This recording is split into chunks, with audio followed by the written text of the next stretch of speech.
and a team that leads the league in total goals, and you do it with a back three in Sharpie, Ordonez, and Tosh that attack opponents. They can do it on the dribble, playing through lines, tight channels, and then you have Winder and Davila with the playmaking. 14 goals amongst this front line of Serrano, Harris, and Perez as well. On the opposite side for Detroit City, no Maxi Rodriguez. It's a big hole to fill. And a team that leads the league in fewest goals allowed in 7. Win the midfield battle for Detroit City. The wide play is going to be really key. The combination of Ali Coote, Brett Levi's, and then the other side, Morris and Sheldon is going to be really important.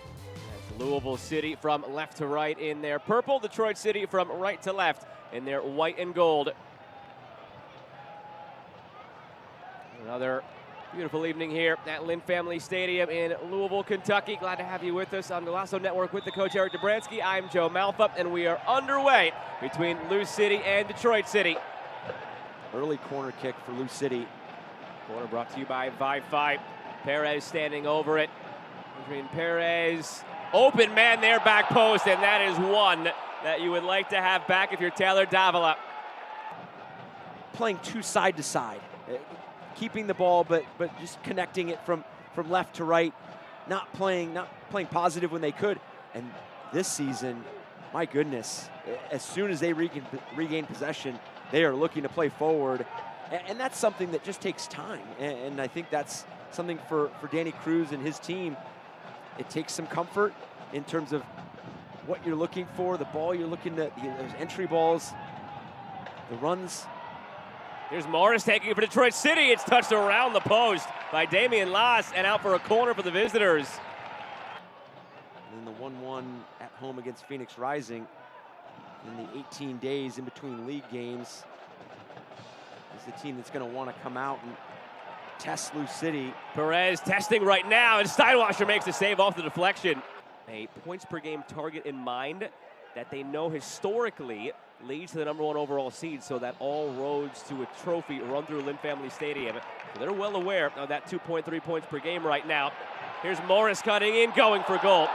Another one off target, but another sign of Lou City knocking on the door. 1, 2, 3, 4, 5, 6. Basically a 7-man Louisville wall with a couple of Detroit City players in the mix as well. It is Williams through all of that, saved by Lass. Morris has it now, centers, and it's out for a corner. Now it's Winder. Swings it all the way around to Morris.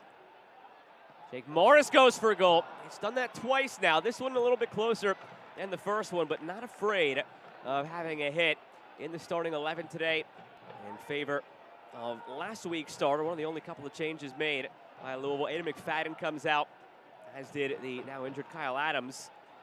This one just a coach's decision. Morris in, McFadden out. McFadden on the bench, and what a decision that is for Danny Cruz to make the riches that Lou City has in the players, the depth of the squad. That's not on the corner arc. We can see that. Game of centimeters. Whipped in toward the back post, and it's punched awkwardly by Lass, and now over the line from Matthews. A lot of bodies in front. Detroit City finds a way, and they have a 1-0 lead. And misplayed by Damian Lass. Had the huge save on the Ryan Williams set piece earlier in this first half, but fight through this traffic. Now, very well played ball in. Fake from Perez, taken by Serrano.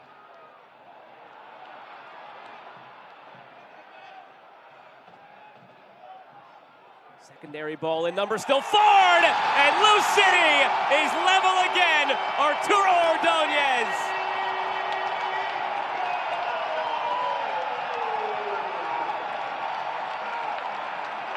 And that second wave from Lou City, that delivery was spot on.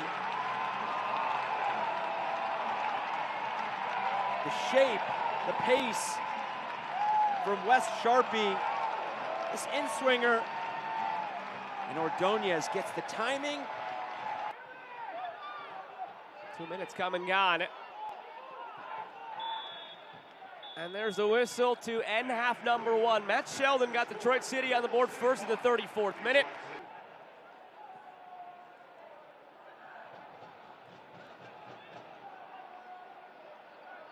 And the one change on the Detroit City side.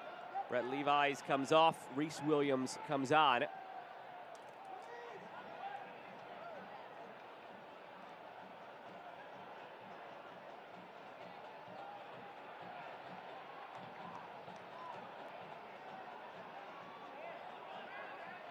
Here's Morris. Flips one toward the back post. Harris is there. Steinwasser saves. Waiting arms of Nate Steinwasser. The positive start. Very reminiscent of the start from the first half. The repress, the positivity going forward, the energy.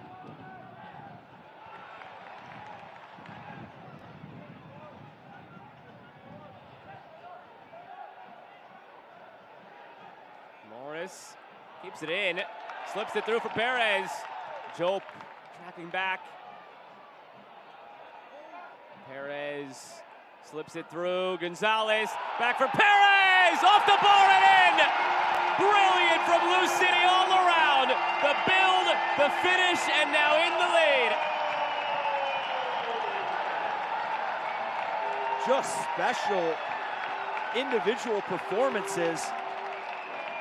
And it starts with Jake Morris keeping this ball alive along that sideline. And then Perez with his own little move around Jope in that wide area to free himself up.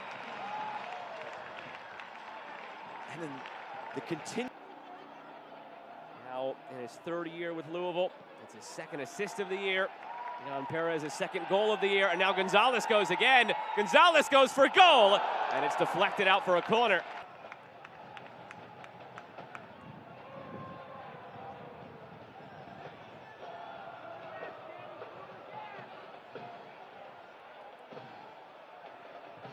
It's a chance to respond for Detroit City. This corner kick. That's how they got their first goal.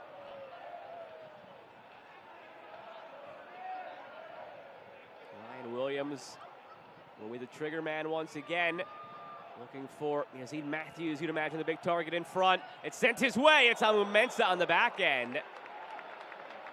Nearly a decade spent in England's lower tiers before then. You mentioned what he's been able to do on these set pieces, getting the start tonight. That's his first assist of the season. Actually, I guess he didn't get credit for it because of the way it ended up coming in off of Sheldon. Matthews from Sheldon goes for goal, slices it wide. Glad to have had you with us this evening with the coach Eric Dobransky. I'm Joe Malfa. One more game to come tonight in USL Championship. Again, that's at 10 Eastern out west. Monterey Bay hosting Charleston Battery on CBS Sports Network. Here's Wilson Harris off the giveaway. Harris makes Detroit City pay, and Lou City leads 3-1.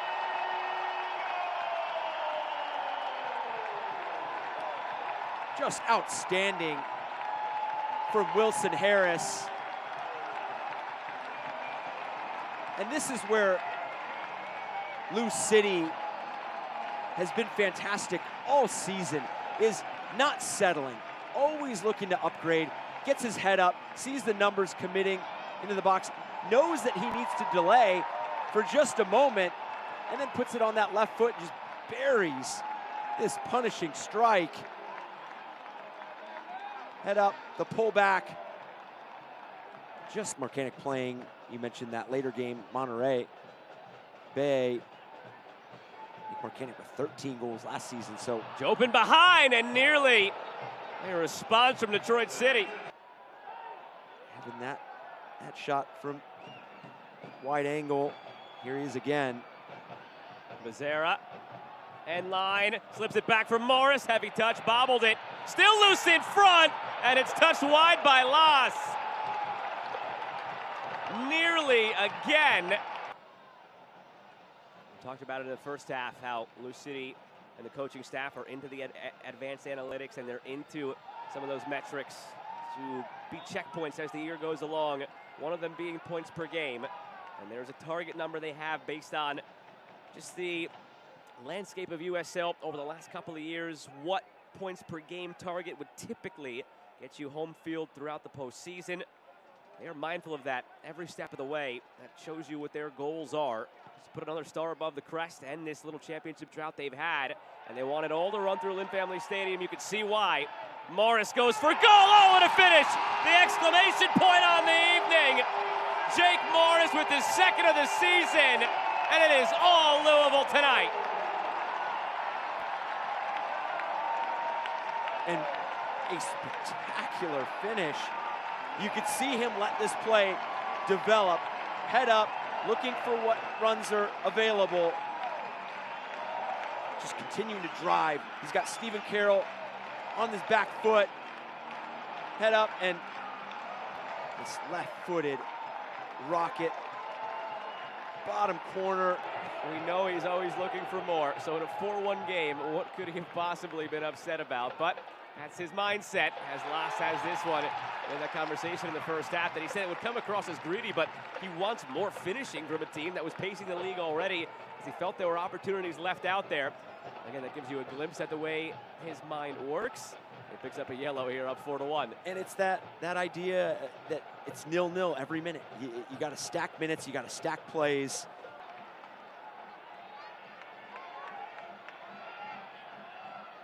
Gledo keeps the pressure up, it deflects in. Harris, Gledo comes back, taken down, penalty.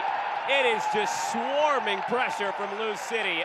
Any way you turn if you're Michael Bryant, feels like you're playing against 22 purple jerseys. Lou City, and what I think a lot of teams, when you press the way Lou City does, what a lot of teams don't do well, and Lou City do, is screen passes. And now Wilson Harris can give it to him. He provided the third goal of the evening for Lou City. It was his 9th of the season. He could give these fans the 5th that they want and bring his own tally to 10 in 2024. Harris against Steinwasser, and he does just that. 10 goals in 2024 for Wilson Harris. And 5 unanswered for Lou City after conceding first. You talk about the standards within this team, within this organization, and for Danny Cruz and this team, not quite midway where they took that 6-0 loss at San Antonio and saw themselves in the final, in the USL final. So you're going to have some of those games that just don't go your way, and you correct them and you move forward. But what a performance from Danny Cruz's side.